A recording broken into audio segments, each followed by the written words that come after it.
നമുക്കിന്നൊരു ചക്കക്കുരു മാങ്ങ ഉണ്ടാക്കിയല്ലോ. ചക്കക്കുരു, പച്ചമുളക്, മാങ്ങ, മുരിങ്ങക്കോല്, ഇത്രയാണ് നമുക്കിതിന് വേണ്ടത്. അത് നമുക്കൊന്ന് കുക്കറിലോട്ടൊന്ന് 2 വിസിൽ അടുപ്പിച്ചെടുക്കണം. ആദ്യമായിട്ട് നമുക്കിത് കുക്കറിലിട്ട് ആവശ്യത്തിന് വെള്ളം ഒഴിച്ച് ഉപ്പ് ഇട്ട് നമുക്കൊന്ന് വേവിച്ചെടുക്കാം. അപ്പോഴത്തേക്കിന് ഇതിന് വേണ്ട അരപ്പ് തയ്യാറാക്കാം.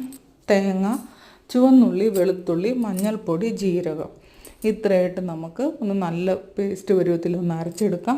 അത് കഴിഞ്ഞ് നമുക്കിതിനൊരു കടുക് താളിക്കാം. ചീനിച്ചട്ടി അടുപ്പത്ത് വെച്ച് എണ്ണ ഒഴിച്ച് കടുകിട്ട് കൊടുക്കാം. കടുക് നല്ലപോലെ പൊട്ടി വരുമ്പോഴത്തേക്കിന് നമുക്ക് അരിഞ്ഞ് വെച്ച് ചുവന്നുള്ളി ഇട്ട് കൊടുക്കാം. അത് മൂത്ത് വരുമ്പോഴത്തേക്കിന് 3 വറ്റൽമുളക് മുറിച്ചതും കൂടി ഇട്ട് കൊടുക്കുക. അത് മൂത്ത് നമുക്ക് അവിടെ മാറ്റി വെക്കാം. വെന്തിരിക്കുന്ന ചക്കക്കുരുവിലോട്ട് നമുക്ക് അരച്ച് വെച്ചിരിക്കുന്ന അരപ്പിട്ട് കൊടുക്കാം. അരപ്പിട്ട് നമുക്ക് ഇളക്കി ആവശ്യത്തിന് വെള്ളം ഒഴിച്ച് കൊടുക്കണം. നല്ലതുപോലെ ഇളക്കി ചൂടാക്കി എടുക്കുക. തിളയ്ക്കാൻ പാടില്ല. അതിനുശേഷം നമുക്ക് താളിച്ച് വെച്ചിരിക്കുന്ന ഇതും കൂടി ചേർത്ത് ഇതിനകത്തോട്ടിട്ട് ഇളക്കി കഴിഞ്ഞാൽ നമ്മുടെ കറി റെഡിയാണ്. പെട്ടെന്ന് തന്നെ തയ്യാറാക്കാൻ പറ്റും.